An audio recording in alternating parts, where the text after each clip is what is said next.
I'm going to start off. George, Dimitri, welcome. Thank you for joining in. I know we have 8 hours difference, so this is basically this is happy hour for you guys at 9 p.m. So thanks for taking time away from tasting wines and hanging out with yourselves to join us and hang out with us for a little bit. So, George, I'm going to start with talking to you first and kind of try to address a few first questions with you, and then we'll get Dimitri engaged. And you could always pass off one of the questions to Dimitri that you don't want to answer, so give him all the hard ones. But we're going to start off with, first of all, asking you, how are you guys doing in Greece? What's going on with the coronavirus, with COVID-19? How is it impacting your world? How is it impacting your industry? How is it impacting you personally? Okay. Buonasera, kalispera, everybody. Good evening. Thank you very much, Ted, for that. Thank you guys to be with us. I'm George Skouras. I'm the older guy.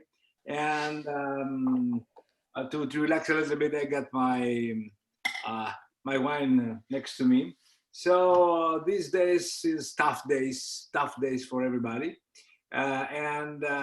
Sure, it's very unusual. Personally, I am 40 days out of my winery, out of my office, but in my vineyards. So the problem, in the moment that it is decided that the restaurant is closed, we are out of the business. There is a little bit of retail, yes. In Greece, as you know, there is like 30% of our business is about tourism. And of course, tourism will be, we wait to be probably destroyed this year. So it's tough. There is no business. It is very hard to collect money. In the same time, we have to continue our works in the winery. That means that we have all these beautiful wines which must be bottled, and of course to assure the quality, and of course to make space, for the next harvest. So yeah, it's a problem. It's tough. We had some very difficult days some years before with the economical crisis, and it's not the best thing we can have. But it is like this all over the world. As Ted said that as I am the president of the winemakers in Greece, I speak with other winemakers all over the world, and of course there are problems. So let's react with that problem. Yeah, and George, thank you. And we empathize completely with what is going on with all the winemakers in Europe, and especially Greece. And Greece is, as you mentioned, is especially sensitive to its industry with tourism. As you mentioned, 30% of the gross domestic product of Greece is in tourism. How do you feel the wineries will navigate that this season? Will there be an extra emphasis for Greek wineries, for yourself, to look at more of exports? Are you looking at engaging more in the retail space? Do you feel that tourism will completely collapse in 2020? Look, we cannot, we feel that we will have some business, but imagine there is okay, in Greece, like all over the world, there are some wineries. They have some presence in the retail. I mean, supermarkets and retail shops. Now there is these retail shops that they don't accept. It's very difficult for them to accept more wine, more different, more new products, and more winemakers. There are a lot of small winemakers. They have no choice. They have no possibility. If exports is something, of course, exports it's the only way to replace this for this year. This extra business we have to do. But exports suffers a lot, of course, and of course there will be a lot of wines wine from all other countries, and it will be a big competition for the next day. For us, we'll look for everything, any possibility. We have some questions from some private labels. We have some questions to see the Chinese market, which is open now. But of course, I cannot really say, I cannot really imagine the problem. I feel that it will be something like between 20 and 30% the problem of the total consumption of our production. But as all these last years, we were always sold out for many products every year. We feel that, okay, maybe we can do something for that. That's all. Okay. Thank you, George. So let's talk a little bit about wine. Let's talk a little bit about winemaking. Let's talk about a little bit of your backyard, where you're located in Peloponnese. You are located in the appellation of Nemea. You also have vineyards and make wine from the region of Arcadia, PDO of Mantinea. But I want to talk about Nemea first, because that's in your backyard. That's where your winery is located. That's where your main production of red wine, Ayurvedico, exists. And tell us what is significant and important about Nemea as a wine growing region. Okay, first of all, I know that you guys, you're professionals and you know exactly what is Peloponnese. Peloponnese is north of Greece, and it's south of Greece. South of Greece. It's a don't worry, I'm here to help you, Yorgo. Don't worry, I won't let you make it. I just it is a big area, like an area, like an island, and in this beautiful area there is a lot of mountains. 75% of Peloponnese is covered by mountains. Mountains is something very important for winemaking, for vineyards here. Mountains means altitudes. That means that a lot of our vineyards we can find in the altitudes of those mountains. And altitude means always colder climate. Colder climate is something very important. Just imagine that we have vineyards at almost 3,300 feet, and this is something extra vineyards, extreme vineyards we have. But also there is beautiful terroir. I mean, small climate. As there is a sequence between the plateaus and the valleys. There's plateaus and valleys and plateaux and valleys, and all those plateaux existing in high altitudes, they have their own terroir. And this is something very important, especially for Nemea, something very, very, very important for looking the future of Nemea. So all these years we speak about the Ayurvedico and we speak about the Nemea, but I think that from now and in the next 10 years we will have a lot of single vineyards from Nemea and totally a different profile of Ayurvedico. So I'm expecting a really very good job, which is now from all the federation, the local federation of the wines of Nemea. And Dimitris can speak a lot about that because he is in this company, in this association to do all that stuff. But we feel that Nemea will be one of the most important things. And of course, Nemea, it's the biggest area in Greece to produce red wine. And we will see much better Nemeas and in so Nemea is your biggest red wine PDO in Greece, correct? Yeah. Yes. Okay. The variety of the appellation is Ayurvedico. Ayurvedico. Okay. Can you tell us, we know that that is a fairly large appellation geographically, but it has diversity. It is not one single profile. Can you tell us a little bit of the different terroirs, including soil and climatic differences that occur in different parts of Nemea? You talked a little bit about elevation. So we know that we have from 1,000 feet all the way to 3,500 feet, we have red wine vineyards planted.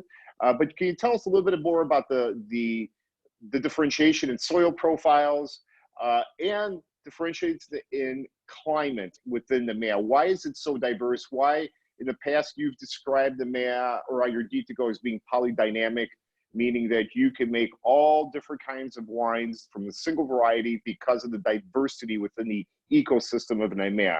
Can you talk in a few words specifically, what are these differences? Yeah. Or Dimitri or Yorgo, either one. Okay, Dimitri, please. Dimitri? Okay. So, sorry, I was just unmuting my microphone.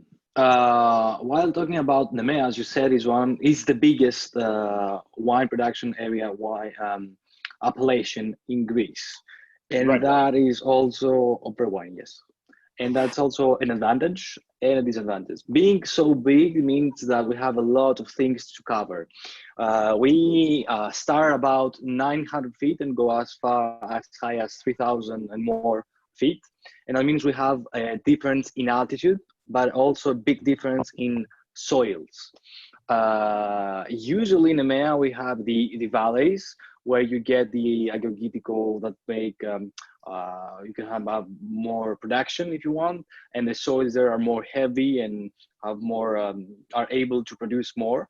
And then you can, as higher as you go, as you follow the slopes, the soil turns to more rocky kind of soil, sometimes a little bit of volcanic, and it has a little bit of sand.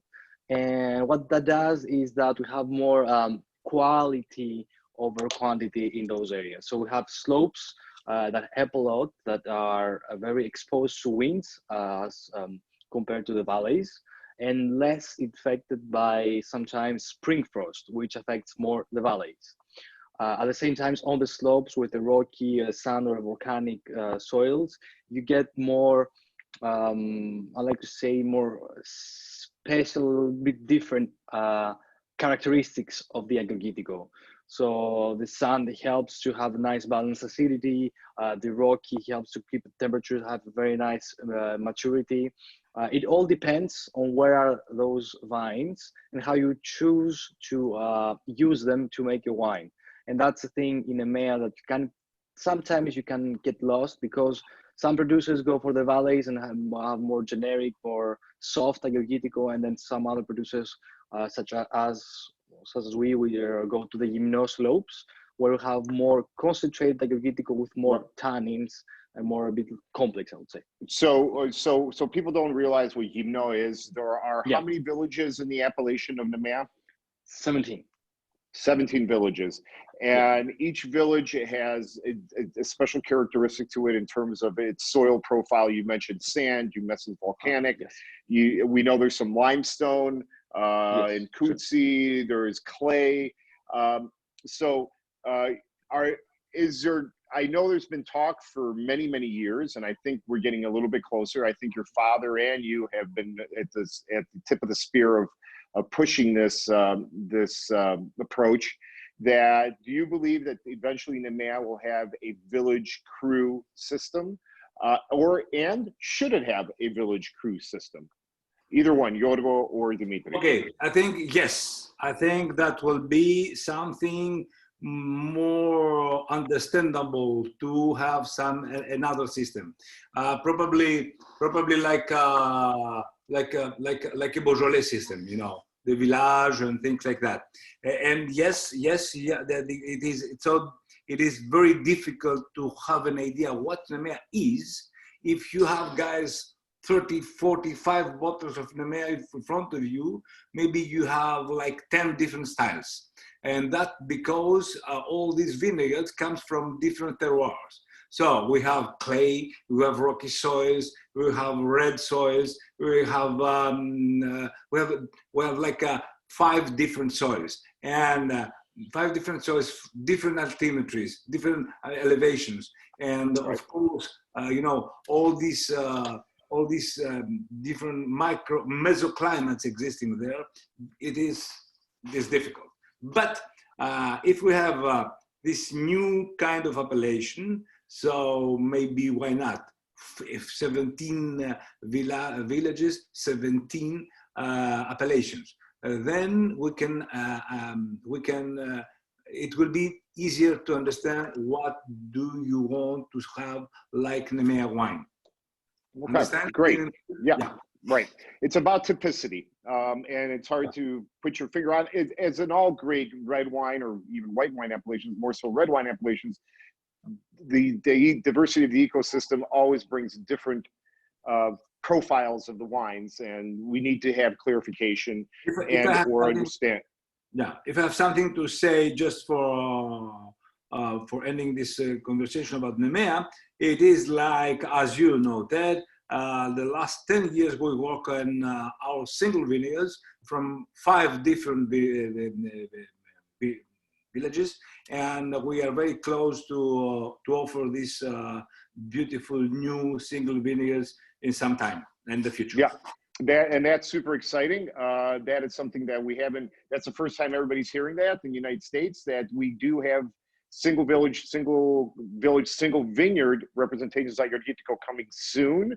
I have tasted them in the last few years at Domaine Skouras, which always does minimum, from what I remember, Yorgo and Dimitri, you guys do 5 years of experimentation before even thinking about releasing a wine to the market, because you want to make sure of consistency and of process. So we're looking all forward to that. I'm looking forward to that. I think Nemea is an appellation that needs to be better represented and understood.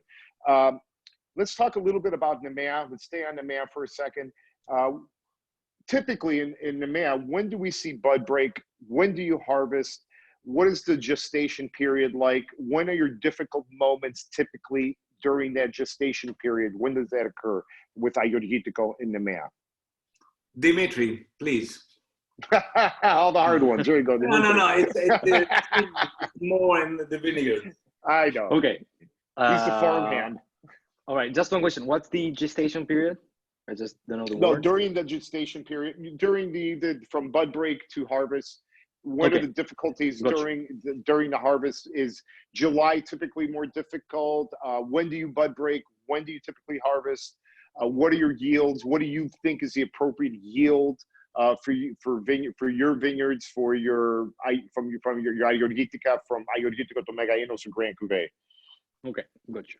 So bud break, we see in the Yorgitico, it's typically May, sometimes goes over to beginning of July. June, sorry. It goes over to June. And then about 100 days after, it's the harvest. So we start usually in the beginning of September and go through the whole September. Sometimes, depending on the years, so cold years, we usually go also to the beginning of October, sorry. Like our Grand Cuvée, which comes from the high altitude, about 3,300 meters, feet. Usually it's the last one to pick the grapes, and that's the second week of October. So it's a big range. The Yorgitico is considered to be a late harvest variety, usually. Okay. Mid to late. Okay. Now, difficult periods during the gestation period, as you said, usually we say that we're not safe. We're ready to, we're always supervising our vineyards and we're ready to estimate any problem with diseases from bud break to the time that the bunch of grapes has formed. As soon as we see that the bunch of grapes has formed, then we're safe for any kind of diseases that might affect, except of course botrytis, the quality of our grapes. So our biggest agony, I would say, it's June, July, and a little bit of August. Okay. So those 2.5 months, we're every day on the vineyards on a different location, as you know, because we're dispersed in the different villages, and we're supervising to see if there is any pressure from different diseases and how we should act. So it depends on the rains, if we have, or the humidity. Okay. And talking about cultivation and what the work that you have to do, and what is your approach in terms of organic farming, natural farming, when you have any kind of diseases, and give us a couple of diseases that may occur during a growing season with Ayurvedico. Do you guys typically like to react in the most organic, natural way, or what is your mindset in regards to that? Okay. We're not organic certified, but our philosophy is obviously to intervene the less we should, and intervene as much as we have to. So what that means is that for us, the most important thing is to be proactive. So we don't wait to have a real problem with diseases to intervene. We want to estimate that problem before to find which disease would that be. Could be mildew, pyrethroid mildew, botrytis, or some insects. So we try to see what's going on in the general appellation. We control and we check every day our meteorological units that we have in our vineyards to see, did it rain? Did it rain a lot? Did we have a lot of humidity? Is there sun? And as much as our grapes stay dry without any humidity or a lot of rain, we're not afraid of anything. And now, if we're seeing to have a week with rains, a week with humidity, and no wind, then we will try before the rain to prevent and use some sprays maybe on our vineyard that might have problems. And with that, we know also that by experience, we know which vineyards might be affected first.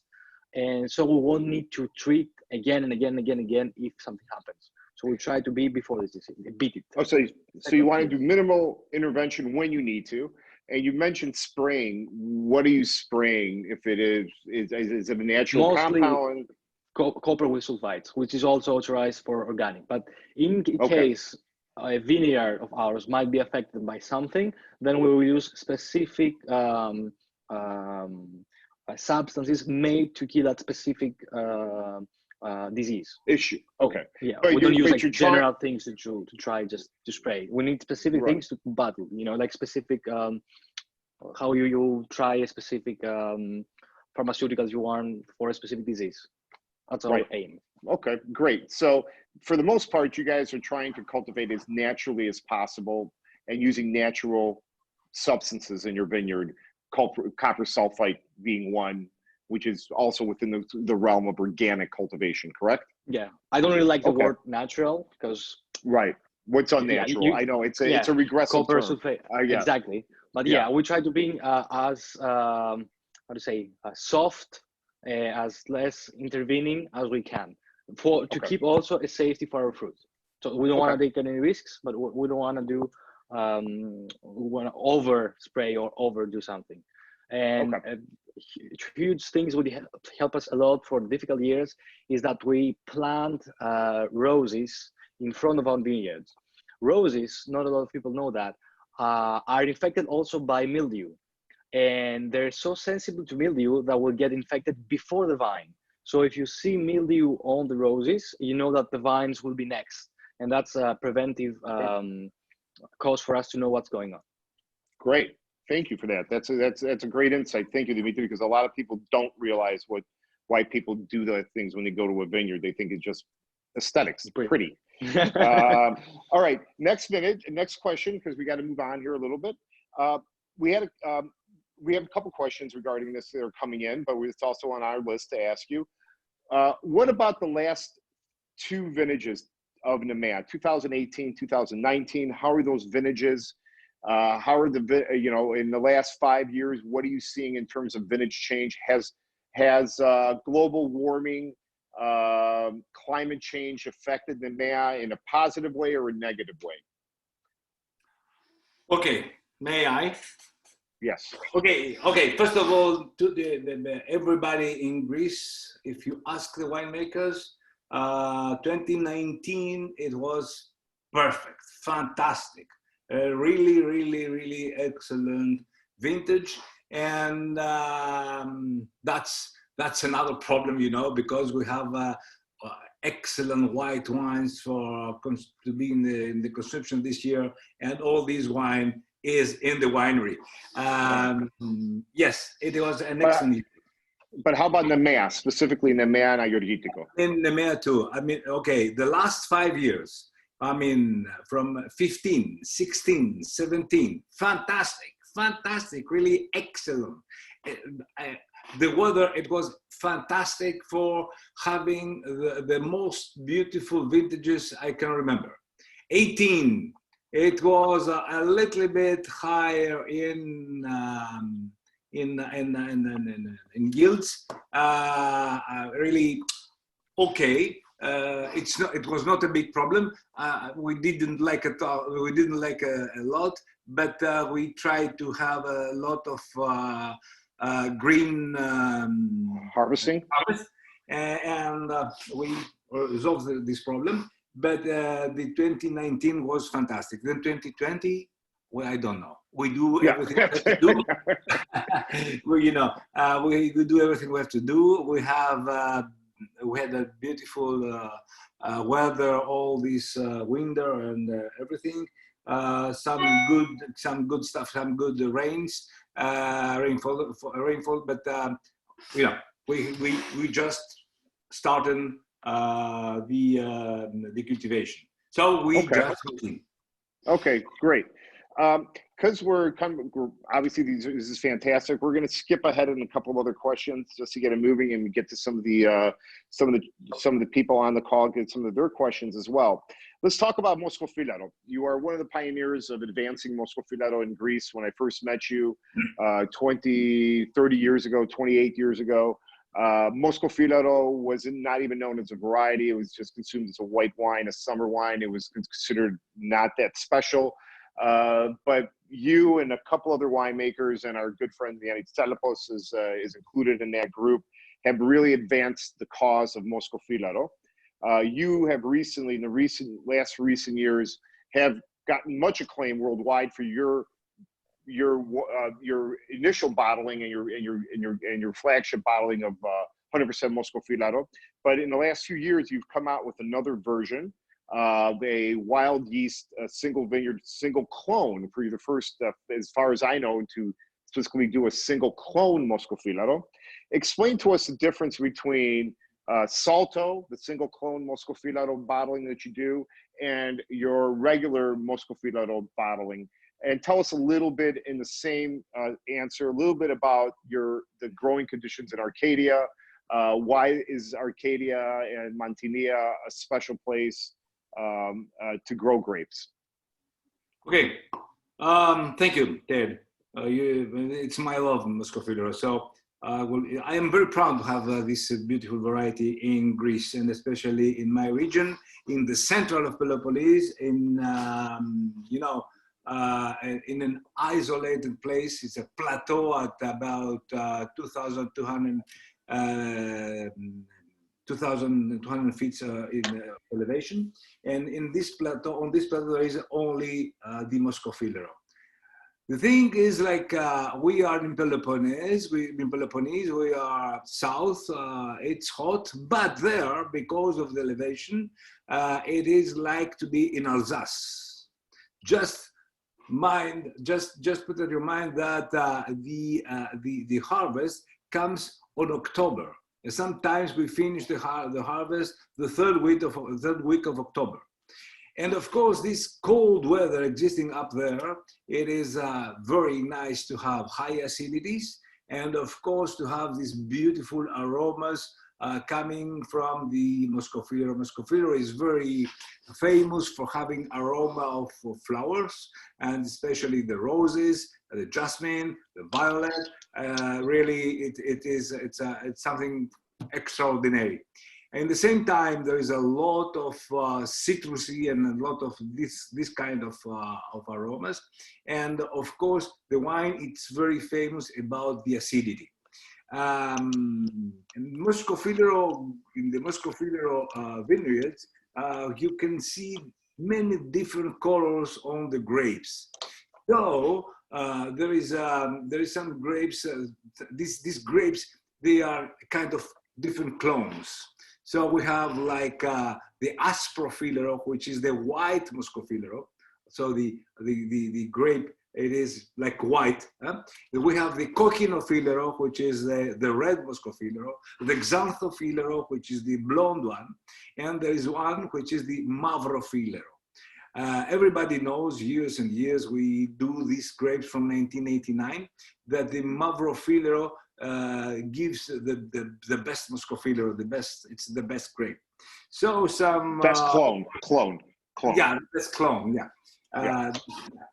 So like 20 years ago, something like that, we planted just by,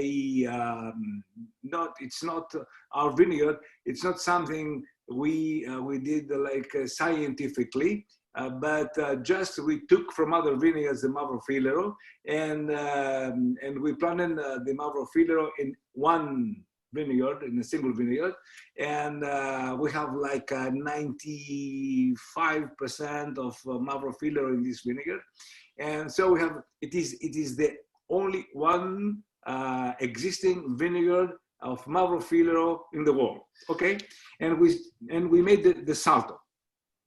Differences. Okay, both they are fantastic wine. The Moscofilero, it's just a little bit more sweet, just a little bit. There's not sugar, but it seems like to be a little bit sweeter. It is, of course, with a lot of beautiful aromas and nice, of course, acidity. The Mavrofilero, it is. It's lemony. It is a lot of citric aromas, citrus aromas. And at the same time, there is minerality, a lot of minerality. And when you get the wine, you get the first chip in the mouth, you will find an unbelievable high acidity and a lot of salinity. A lot of salinity. Sorry, a lot of salinity, and the difference, it is like also there's a big difference in alcohol.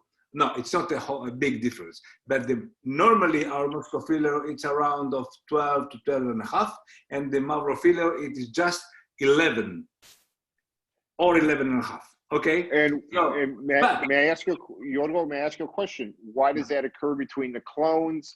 Why is one potential alcohol at 12 and a half and one at 11 and a half? Is that the variety or your cultivation? It is, first of all, it is the variety, the clones, the difference of the clones.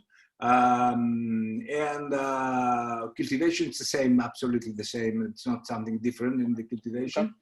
So we have an expression of the variety, really a rare, beautiful expression of the variety. And as we work in this wine, the Salto wine, with let's say the wild yeast. It's really a wild wine because of this acidity and the same time all this salinity existing in the wine. It is really sorry, that's me. Okay. No, I'm sorry. No, okay. So the wine, it is it's much and okay. The what I have to say also, it is working with the wild yeast. We see that we have a wine on about 11 degrees of alcohol, but we have a lot of creaminess. The wild yeast, they work in the very low alcohol. They start the fermentations, and they start from 0 and goes up to 4 or 5 degrees of alcohol. But this first 5 degrees of alcohol during the fermentation gives a lot of creaminess in the wine, and the wine becomes creamier than the Moscofilero, the regular Moscofilero. It is absolutely dry, extra dry, no sugar at all, and it seems so creamy, and that's the beautiful thing of this wine. So, and you don't, from my experience with you, you don't like malolactic fermentation, especially with the Greek varieties on the whites. And I know you don't do malolactic with Moscofilero either version, correct? Yeah, absolutely. Okay. And Salto also, because I've done verticals with you and we've done them also for people here in the United States before, you believe that Moscofilero, that nobody had ever spoken about in regards to Moscofilero, that it can be an ageable white wine, especially some versions, your versions, of course, and maybe some other versions. What do you feel about ageability of Moscofilero? I feel good. I feel okay, good with the ageability of Moscofilero, and really, we have some fantastic wines from Moscofilero, regular Moscofilero, like 10, 12, 15 years old, fantastic. But the Salto is excellent. As you know, guys, we have a beautiful library of Salto. So we put in the market sometimes some old vintages too. Actually, today I have here a 2011 of Salto, and it is really like Riesling, So nice, yeah. Okay, great. So let's talk a little bit about some of the questions that have come in. So we have a question from, I don't see exactly the source of the questions, but we're going to ask them, and I hope, and thank you for the questions, everybody that's sending them in. We have a person that asked, we talked about the vintages, 2017 and 2018 in the mail. We talked about them, how they were, 18 was higher yields, quality was about average from what you said, and 19, you think it's another exceptional year in the mail. In terms of blends, is Ayurgetico, how do you see Ayurgetico playing with other varieties? And which varieties do you believe are the best suited varieties, whether being indigenous or non-indigenous, to blend with Ayurgetico? Okay, as you probably know, we are the very first to start to this kind of blends. So from 1986, we have the Mega Sinus wine, which is a blend of Ayurgetico and Cabernet Sauvignon. And it was fantastic. Right. And it was fantastic because we create really excellent wines with a big longevity. We can open 20 to 30 years old Mega Sinus, and they are some fantastic wines, and in the same time, very fine, delicate wines.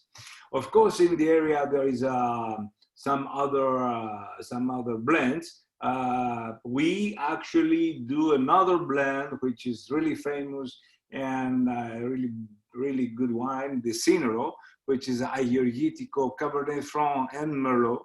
But here it is most Merlot and Cabernet Franc, and in between, and 20% of Ayurgetico, which really it's excellent wine. Maybe some of you they know that. In the area, they do Ayurgetico with Merlot, and some guys, they do Ayurgetico with Syrah, which I don't like. But that's all.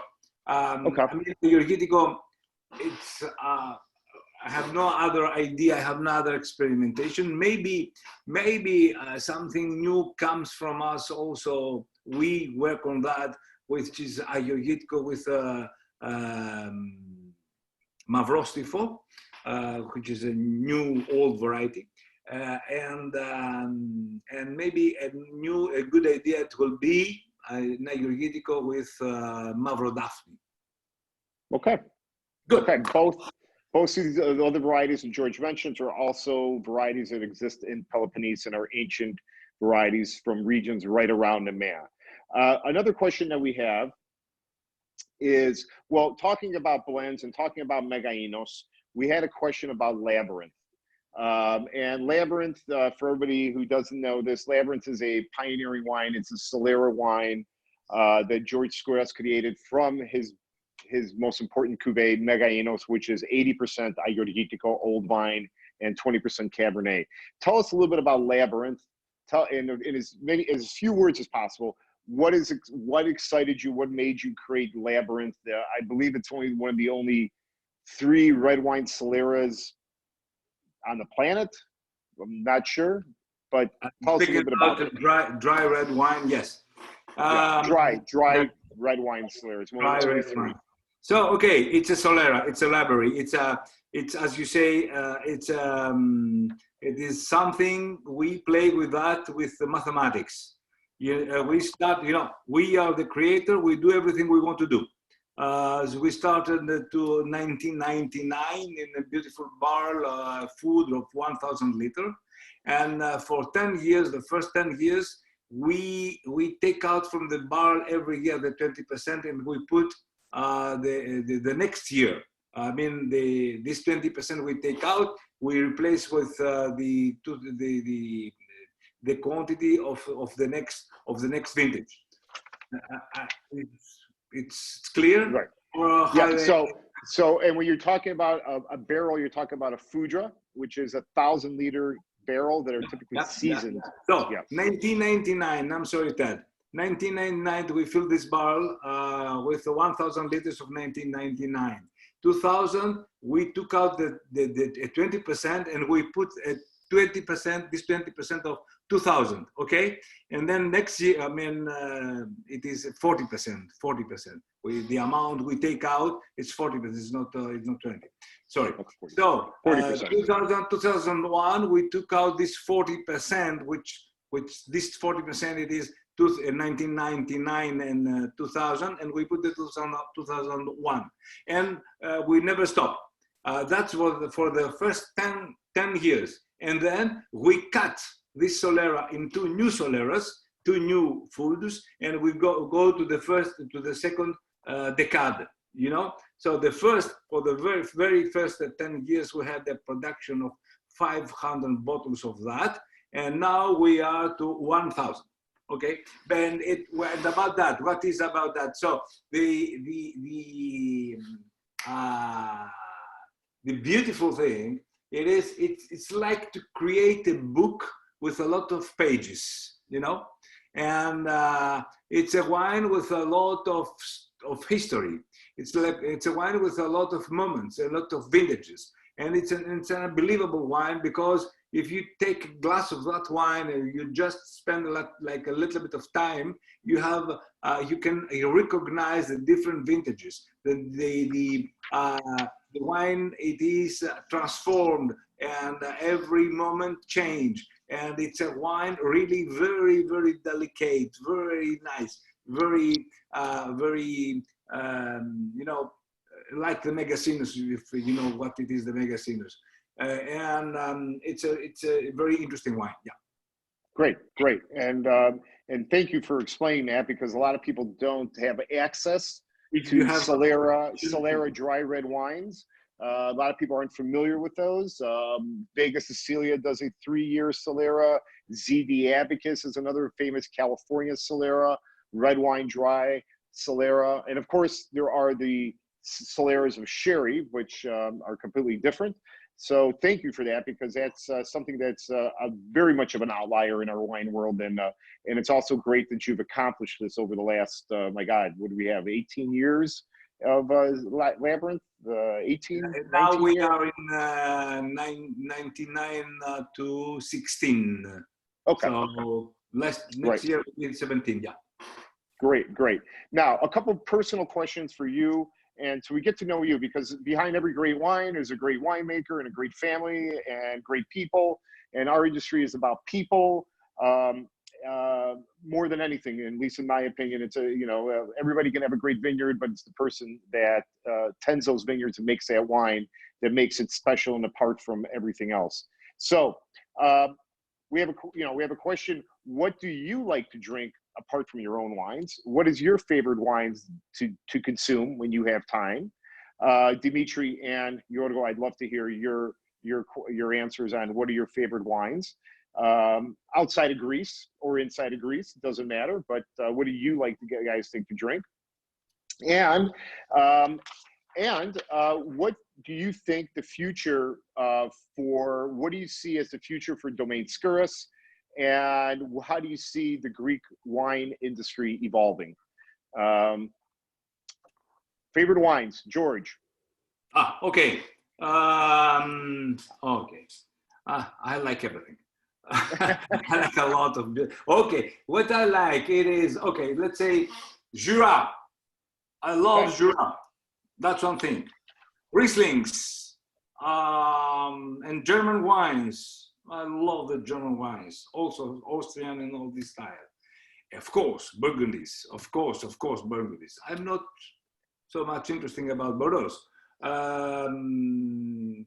Of course, many other wines, sherries. I love sherries. And okay, that's my five.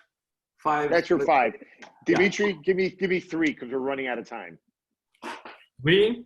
Okay. Yeah, you. Okay. I'll start with Burgundy. Okay. There's no way not to say that Pinot Noir and Chardonnay are a killer over there. So 1, 2, love Grenaches from old vineyards in Spain, and then No, go ahead. I'm sorry. Yeah, Grenache. And then what I would say is probably a very old traditional wine from Crete, very similar to sherry, called Marouvas. Interesting. That's something new to me. From Crete. Wow. Yeah. All right. And they say Go ahead. It's very linked to sherry and how it actually began in vines were brought up right from sherry region to the Crete, and they kind of did the same method using a different variety called Romeico in Crete. Interesting. All right. See, old dog like me learned something new. Wow. Thank you, Dimitri. All right. And what do you guys see as the near future for Domaine Skouras vis-a-vis Greek wine, or just simply for you guys? What do you want in the next 5 to 10 years? Where do you see Domaine Skouras going, in what direction, whether it be the single vineyard Ayurgitikos, cultivation, different cultivation techniques. And if you want, just for a second, Dimitri, touch on how I dislike the terminology natural wines, but low intervention winemaking. How do you see yourself taking your father's foundation and either growing on it, building on it, or changing it? Okay, who goes first? Dimitris. Dimitri. The future. Okay, future of Domaine Skouras. I think, as you said, the first thing would be sub-zones, wines made from single vineyard, from Ayurgetico. I think that should be our next thing for our for the Domaine Skouras. And that's, as you said, something we're already experimenting on. So we will decide on that later, but that's our main goal. The second thing would be something we have as a project right now we started, which is our Peplo Rosé, which is what we consider a very unique blend of rosé. And right now it's going extremely well. We've been making for 3 years. So I think this is something that will bring the rosé and Domaine Skouras very close together. It's something that's very special and that will show in the future. And the last thing would be one of my projects, which I haven't started yet, is to make a lovely aging Moscofero, a cuvée of Moscofero that you would drink many years later. So it's something greater than Salto, or Yes, more, hopefully. or different a different variation than Salto. It will be different, but yes. Okay. And how about low intervention wines? Like I said, that terminology, natural wine. You're of that generation that is engaged in that world. What do you feel about that? How do you feel that fits into your ethos? and your winemaking style. Okay. So as you said, I don't like the word natural, because if you were calling something natural, it means that everything else is unnatural, and that's Correct. not true.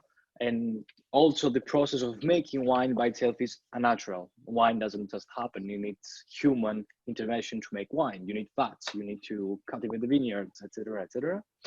I wouldn't say I have a soft spot for the natural wine. I'm interested as wine because I like wine. I don't mind if it's biodynamic, if it's natural. That's just categories to me. Just has to be nice and good wine. For now, I don't have any projects on making natural strict sense wine, but something that I'm flirting with the techniques of making natural wine. Also, it's pretty recent, but France has actually acknowledged the terminology wine of natural methods. And Well, what is that in French? What's the French terminology for that, Dimitri? they call it méthode nature, so natural Method method nature. wine. Okay. And is that more about cultivation or winemaking?